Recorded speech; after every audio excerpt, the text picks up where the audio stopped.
ഹരേ ഗുരുവായൂരപ്പ ശരണം. അപ്പോൾ ഞാനിന്ന് ഭഗവാനോട് എപ്പോഴും ചോദിക്കാറുണ്ട് എന്ത് വീഡിയോ ആണ് ഞാൻ ചെയ്യേണ്ടത് എന്ന് നിങ്ങൾക്ക് വേണ്ടിയിട്ടെന്ന് ചോദിക്കാറുണ്ട്. നിങ്ങൾക്ക് വേണ്ടി പറഞ്ഞാൽ കാണുന്നവർക്ക് വേണ്ടിയിട്ട്, ഭഗവാന് വേണ്ടിയിട്ടല്ല കേട്ടോ.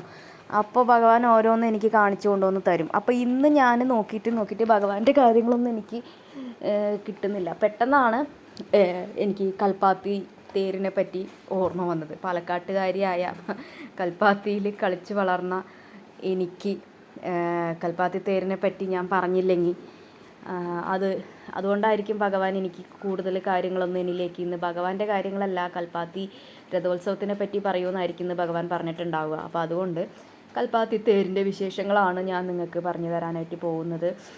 എൻ്റെ അമ്മയുടെ വീട് കൽപ്പാത്തിക്ക് അടുത്താണ്. കൽപ്പാത്തി രഥോത്സവം എന്ന് പറഞ്ഞാൽ എൻ്റെ ബ്ലഡിൽ അലിഞ്ഞു തീർന്ന ഒരു വികാരമാണ് എന്ന് വേണമെങ്കിൽ പറയാം. എല്ലാവർക്കും അങ്ങനെ ഉണ്ടാവുമല്ലോ.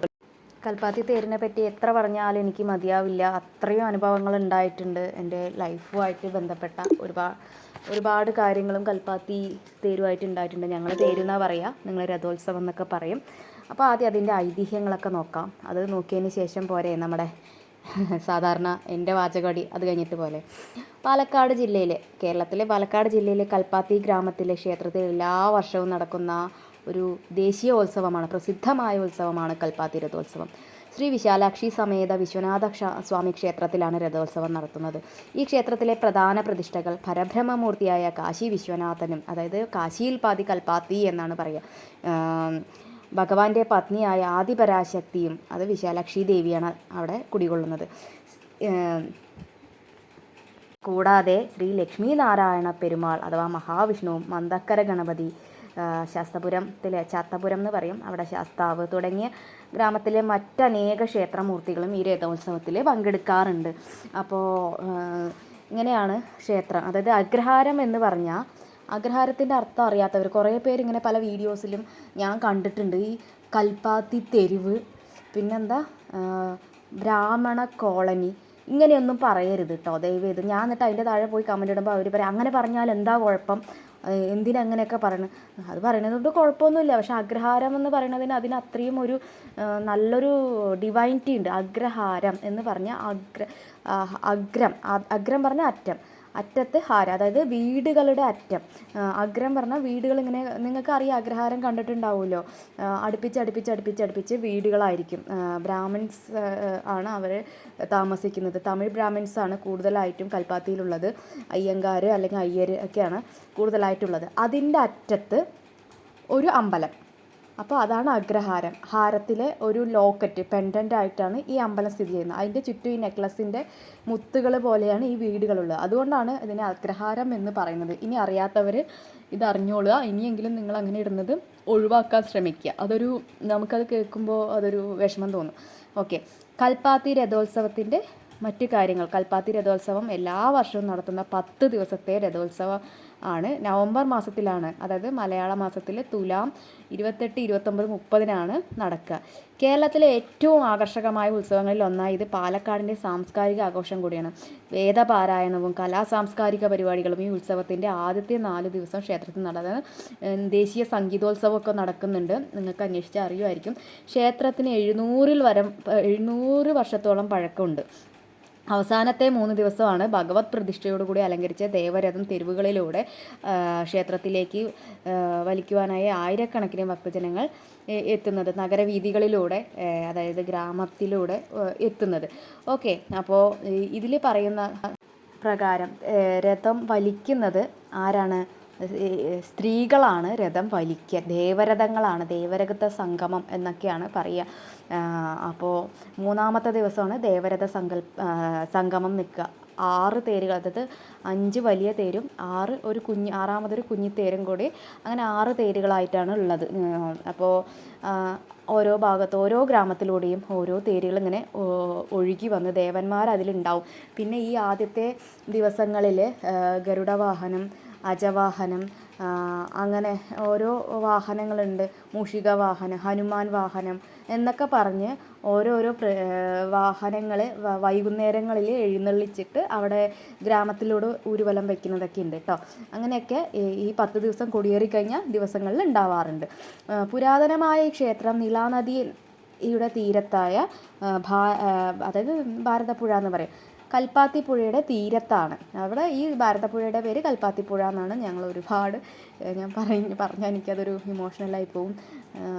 കൽപ്പാത്തിപ്പുഴയിൽ വലിയ മാമയുടെ കൂടെ, മണിമാമയുടെ കൂടെ ഞാൻ എപ്പോഴും കുളിക്കാനായിട്ട് പോകും. ചെറുപ്പത്തിൽ മാമയുടെ സൈക്കിളിൻ്റെ തണ്ടിലിരുന്ന് കുളിക്കാൻ പോകാറുള്ളതും അവിടെ നിന്ന് കുളി കഴിഞ്ഞ് വരുമ്പോൾ മാമൻ വാങ്ങിച്ചു തരുന്ന, ഗ്രാമത്തിൽ നിന്ന് വാങ്ങിച്ചു തരുന്ന ഭക്ഷണം, ടേസ്റ്റി കോഫി, ഫിൽറ്റർ കോഫിയുടെയും വടയുടെയും ഇഡലി ദോശയുടെയൊക്കെ സ്വാദ് ഇപ്പോഴും എൻ്റെ നാവിലുണ്ട്. അതൊന്നും ഞാനിപ്പോൾ വേറെ എവിടെ പോയിട്ടും ഒരുപാട് ഭക്ഷണങ്ങൾ കഴിച്ചിട്ടുണ്ടെങ്കിലും അതിൻ്റെ ഒരു ഫീല് വേറെ എവിടെയും കിട്ടിയിട്ടില്ല. ക്ഷേത്രം 1425 AD നിർമ്മിച്ചു എന്നാണ് വിശ്വസിക്കപ്പെടുന്നത്. വടക്കേ ഇന്ത്യയിലെ വാരണാസിയിലുള്ള പ്രശസ്തമായ കാശി വിശ്വനാഥ ക്ഷേത്രം സന്ദർശിച്ചു മടങ്ങിയ തമിഴ് ബ്രാഹ്മണർ, അത് മൈവാരം സ്വദേശിയായ ഒരു തമിഴ് ബ്രാഹ്മണ സ്ത്രീ കൊണ്ടുവന്ന ശിവൻ്റെ ജ്യോതിർലിംഗമാണ് ഇവിടെ പ്രതിഷ്ഠിച്ചിരിക്കുന്നത്. കാശി വിശ്വനാഥ ക്ഷേത്രവുമായുള്ള സാമ്യം കാരണം കാശിയിൽ പാതി കൽപ്പാത്തി എന്നാണ് പറയാറുള്ളത്. ദക്ഷിണാമൂർത്തി, ഗംഗാധരൻ, കാലഭൈരവൻ, ചണ്ഡികാശ്വരൻ എന്നീ ശിവൻ്റെ വിവിധ ഭാവങ്ങളും വള്ളി ദേവാന സമേതനായ സുബ്രഹ്മണ്യൻ, ഗണപതി, സൂര്യൻ തുടങ്ങിയ ഉപദേവതകളും ഈ ക്ഷേത്രത്തിലുണ്ട്. ഈ ക്ഷേത്രത്തിന് സമീപത്തായി ലക്ഷ്മി സമേതനായ ഭഗവാൻ നാരായണനും ഗണപതിക്കും പ്രത്യേക ക്ഷേത്രങ്ങളുണ്ട്. ബ്രാഹ്മണരുടെ അഗ്രഹാരങ്ങൾ സ്ഥിതി ചെയ്യുന്ന കൽപ്പാത്തി ഗ്രാമം കേരളത്തിലെ ആദ്യ തമിഴ് ബ്രാഹ്മണ കുടിയേറ്റ പ്രദേശങ്ങളിൽ ഒന്നാണ്. ശിവക്ഷേത്ര നിർമ്മാണത്തോടനുബന്ധിച്ചാണ് ഇവിടേക്ക് അവർ കുടിയേറി വന്നിട്ടുള്ളത്. പാലക്കാടാണ് ഏറ്റവും കൂടുതൽ അഗ്രഹാരങ്ങളുള്ളത്. നിങ്ങൾക്ക് 96 ഗ്രാമങ്ങളും സ്ഥിതി ചെയ്യുന്നത് നമ്മുടെ പാലക്കാടാണ്. അപ്പോൾ ഓരോ പ്രദേശത്തും അയിലൂർ ഗ്രാമം നിങ്ങൾക്കറിയാം, പിന്നെ കവശ്ശേരി ഗ്രാമം, അങ്ങനെയുള്ള ഒരുപാട് ഗ്രാമങ്ങളുണ്ട്. ഞാൻ പേരൊന്ന് പറഞ്ഞാൽ അപ്പം മതി. ഞങ്ങളുടെ വീട്ടിൻ്റെ ഭാഗത്ത് തന്നെ തൊണ്ടിക്കുളം, മുത്തുകുളം, നൂറണി ഗ്രാമം, അങ്ങനെ തിരുനെല്ലായി ഗ്രാമം, വടക്കന്തറ ഗ്രാമം, കൊടുവായൂർ, ഇഷ്ടം പോലെ ഗ്രാമമാണ് ഞങ്ങളുടെ ഭാഗത്ത് ഉള്ളത്. അപ്പോൾ ഇനി അതിനെ പറ്റിയൊന്നും പറഞ്ഞ് ഇതാവുന്നില്ല. പിന്നെ എത്തിച്ചേരാനുള്ള വഴി, കൽപ്പാത്തിക്ക് എത്തിച്ചേരാനുള്ള വഴി കൂടെ ഞാൻ പാലക്കാട് ടൗണിൽ നിന്ന് 3 കിലോമീറ്ററേ ഉള്ളൂ. അടുത്തുള്ള റെയിൽവേ സ്റ്റേഷൻ ഒലവക്കോട് സ്റ്റേഷനാണ്. സ്റ്റേഷനിൽ വന്നിറങ്ങി നിങ്ങൾക്ക് നിസ്സാരം പെട്ടെന്ന് എത്താനായിട്ട് സാധിക്കും. പിന്നെ വിമാനത്താവളം എന്ന് പറയുകയാണെങ്കിൽ കോയമ്പത്തൂരാണ്. നെടുമ്പാശ്ശേരിനേക്കാളും എളുപ്പം കോയമ്പത്തൂരാണെന്ന് തന്നെ പറയാം. ആക്ച്വലി കൽപ്പാത്തി തേരിൻ്റെ വിശേഷങ്ങൾ ഒരു വീഡിയോ ഒന്നും പോരാ. ഞാൻ എൻ്റെ FB ഫ്രണ്ട്സ് ആയവർക്ക് അറിയാനായിട്ട് സാധിക്കും. ദർശന നന്ദനം എന്നാണ് എൻ്റെ FB പേജ്. ഞാനിപ്പോൾ അധികം അതിൽ ആക്റ്റീവല്ല. അതിൽ കൽപ്പാത്തി തേരിനെ പറ്റി ഞാൻ പോസ്റ്റൊക്കെ ക്രിയേറ്റ് ചെയ്തിട്ടുണ്ട്. അതിലൊക്കെ വായിച്ചു കഴിഞ്ഞാൽ വളരെ ഇമോഷണലായിട്ട് ഞാൻ ഇതിൻ്റെ കൽപ്പാത്തി പുഴ ഭയങ്കര ഫീലാണ്. ഞാൻ മുമ്പ് പറഞ്ഞല്ലോ, ഈ ഭാഗത്തൊക്കെ ആയിട്ടാണ് ഞങ്ങൾ പണ്ട് കുളിച്ചിരുന്നത്. മാമ ഇവിടെ ഈ കടവിൽ കൊണ്ടുവന്നിട്ടാണ് കുളിപ്പിച്ചതൊക്കെ ആയിട്ടാണ് എൻ്റെ ഓർമ്മ. കുഞ്ഞിൽ കേട്ടോ, നിങ്ങൾ ഉദ്ദേശിക്കുന്ന പോലെ വലുതായിട്ടല്ല, ചെറിയ സൈക്കിളിലുള്ള തണ്ടിലൊക്കെ ഇരുന്ന് വരാനുള്ള പാകത്തിലുള്ള വലിപ്പം. ഏറി വന്ന ഒരു 2ാം ക്ലാസ് വരയ്ക്കൊക്കെ അങ്ങനെ വരാനായിട്ട് സാധിച്ചിട്ടുള്ളൂ. പിന്നെ ഇത് കൽപ്പാത്തി, ഞാൻ ഈ വീഡിയോ ഇന്നലത്തെ കൂടെ അറ്റാച്ച് ചെയ്തിട്ടുണ്ട്. ഇത് അവിടുന്ന് തേവരെ എഴുന്നള്ളിച്ച് കൊണ്ടുവരുന്ന ഒരു മുഹൂർത്തമാണ് നിങ്ങൾ കാണുന്നത്. ഞങ്ങൾ അവിടെ നിന്നപ്പോൾ ഞങ്ങൾക്ക് ആ ഒരു ഭാഗ്യം, അദ്ദേഹത്തെ കാണാനൊരു ഭാഗ്യം ഉണ്ടായി. ഇത് കുണ്ടമ്പലം എന്ന് പറയും. അവിടെയാണ് ഈ ഒരു പ്രതിഷ്ഠ, വിശ്വനാഥ സ്വാമികളുടെ ഇത്. അവിടെയാണ് ഇപ്പോൾ ഈ കടകളൊക്കെ, നിങ്ങൾ ഇപ്പോൾ ഈ കണ്ടുകൊണ്ടിരിക്കുന്ന ഈ കടകളും കാര്യങ്ങളൊക്കെ. ഞങ്ങൾ പാലക്കാട്ടുകാരെ സംബന്ധിച്ചിടത്തോളം ഞങ്ങളുടെ ഷോപ്പിംഗ് മന്താണ് ഗ്രാൻഡ് കേരള ഷോപ്പിംഗ് ഫെസ്റ്റിവൽ എന്ന് പറഞ്ഞ പോലെ പാലക്കാട് ഷോപ്പിംഗ് മഹാമഹം നടക്കുന്നത് തേരുകാലത്താണ്. ഫാൻസി എല്ലാ സാധനങ്ങളും, ഉപ്പ് തൊട്ട് കർപ്പൂരം വരെ, അതിൻ്റെ അപ്പുറത്ത് വേറെ വല്ലതും ഉണ്ടെങ്കിൽ എല്ലാം കൽപ്പാത്തിയിൽ വന്നാൽ ഞങ്ങൾക്ക് കിട്ടും. ഒരു വർഷത്തേക്ക് വേണ്ട കാര്യങ്ങൾ മുഴുവൻ ഞങ്ങൾ ശേഖരിച്ച് വെക്കുന്നത് കൽപ്പാത്തിക്ക് വരുമ്പോഴാണ്. മെയിനായിട്ട് ലേഡീസിൻ്റെയും കുട്ടികളുടെയും ആഗ്രഹം എന്ന് പറയുന്നത് ഷോപ്പിംഗ് എന്നുള്ളത് തന്നെയാണ്.